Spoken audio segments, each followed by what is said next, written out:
In looking at the year's best PlayStation 5 games, it shows once again that PlayStation has built a reputation for strong platform exclusives, with a combination of prestige first-party games and third-party offerings from developers like Square Enix. 2023 was no different, offering a wide range of games you can play first or play best on a PS5. This is also the year that PS5 came into its own, with many of its biggest games no longer sharing cross-generation releases with the PS4. That means we got to see the power of the new hardware really shine this year like never before. As first-party offerings go, it doesn't get much bigger than the blockbuster action of Spider-Man 2, which as an exclusive takes full advantage of the PlayStation 5 hardware. Similarly, Horizon Forbidden West's PS5 exclusive Burning Shores expansion.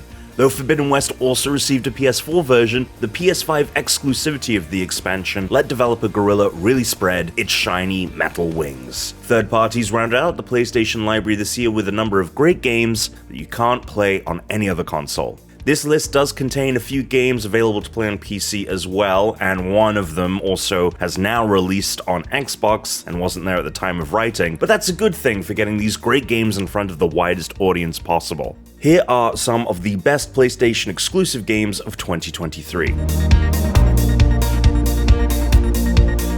Indie games tend to explore spaces deemed too risky for publishers or too niche for some players. Season is nothing if not niche, but it's a good thing it exists. You play as a young woman named Estelle who sets out from her home to document her world on the eve of tremendous change. In her world, seasons don't just bring new weather patterns, they are wholly world-altering and usher in essentially new societies, making them more like a potentially gentle apocalypse. In gameplay terms, this translates to Estelle biking the countryside with her sketchbook, audio recorder, camera, and freedom to explore the world as you see fit. You'll photograph people as they move to safety and places long or recently abandoned, and through it all tell your own story by documenting the sights and sounds of a place soon lost to time. As you decide what to immortalize in your sketchbook, you'll create your own narrative, choosing which images, phrases, drawings, and more you feel are crucial to telling the story of the land. It's poetic, soft-spoken, and meditative like nothing else I can recall having experienced. As Estelle cruises down the cliffside on her bike, the wind feels welcoming. As she pauses to rest in a firefly forest, it feels like you too are given a chance to just breathe and exist. And then seeing the entire scrapbook in the game's conclusion feels like a trip down memory lane even as you only just arrived there yourself some hours beforehand. Season is as close to a mindfulness practice as one might dream up as a video game, making it a uniquely calming experience. With the room-by-room structure of Portal, the winking at the camera of the Stanley Parable, and a central mechanic that is wholly its own and utterly dazzling, Viewfinder is a memorable experiment that makes a heck of a demo, but manages to build on its foundation so that the full game stands up proudly too. In Viewfinder, you'll place Polaroid-style photos in the world to create new environments and solve platforming puzzles. This invites a ton of creativity, as sometimes more than one solution exists, with puzzles that will stump and mesmerize in equal measure.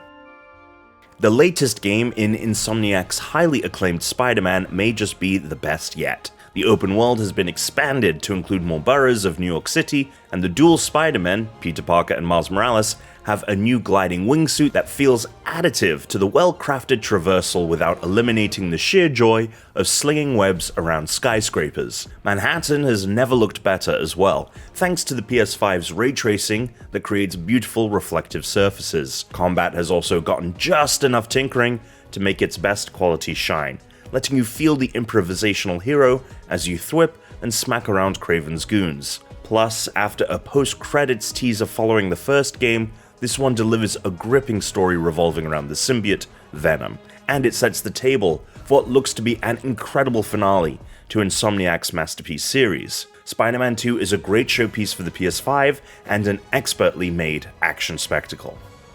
Horizon Forbidden West expanded and iterated on the first game in smart ways, but the sprawling sequel was a lot to take in. For the Burning Shores expansion, we got a smaller, more focused experience. Aloy ventured off to the Burning Shores, the name given to the ruins of Los Angeles, to investigate the disappearance of one more Zenith, the advanced humans who served as the villains and sometimes allies in the main campaign. There, she finds a brewing civil war among the Quen Marines who have been marooned there and develops a relationship with one of them, named Seika. The new setting is gorgeous and shows off the PS5 at its best, and the setting introduces a handful of new machines to collect and pick apart for their precious scrap. But the real standout is the set-piece moments, including the final confrontation, which takes the DLC to new heights, unmatched even by the main game. It ends on a somber note, but establishes an important connection for our heroine that we may see developed further in the future.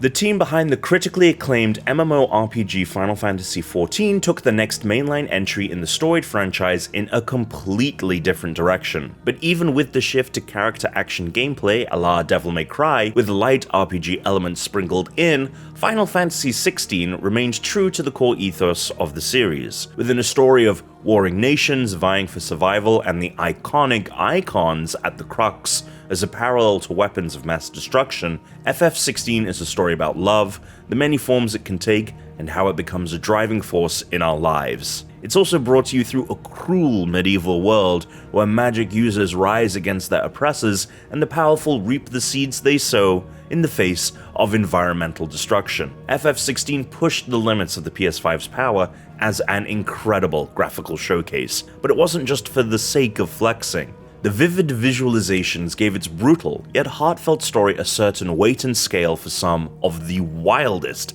action set pieces ever displayed in a game before bringing itself back down to earth. And the experience is held together by masterful composer Masayoshi Soken, who weaves all the various FF16 casts out with the sharpest of melodies and harmonies, creating another impressive and memorable entry for Final Fantasy.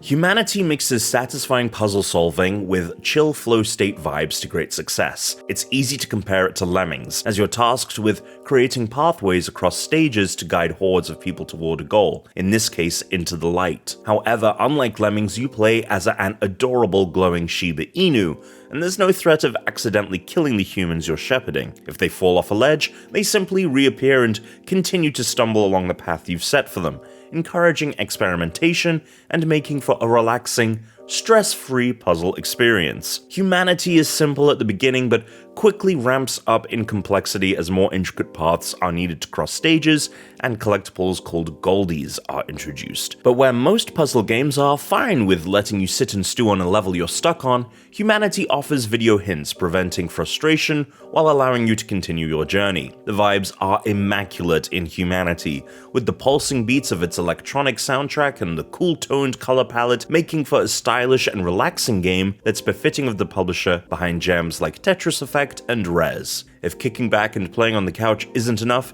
it's also playable in VR.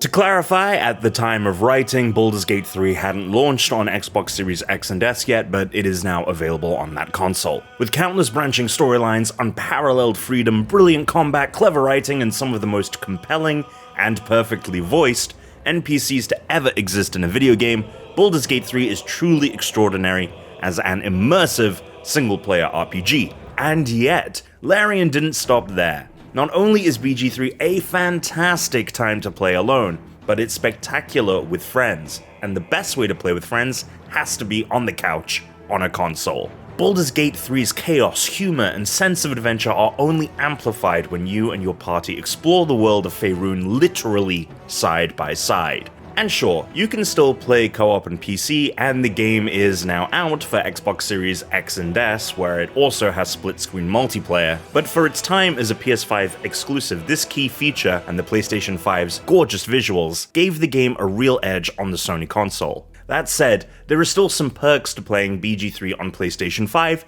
even if you aren't keen on playing with others. Most notably, a lot of love and attention has been given to the PS5 port to ensure that the transition away from PC isn't grating. Radial wheels keep combat and conversation fluid, and the ability to move your character with your thumbstick is, dare I say it, a lot nicer feeling than clicking away at your screen. Plus, you can play sitting on your couch, which is also preferred. And those are the best PlayStation exclusives for 2023. For our other videos showcasing the rest of the best for 2023 in gaming, stay right here on GameSpot.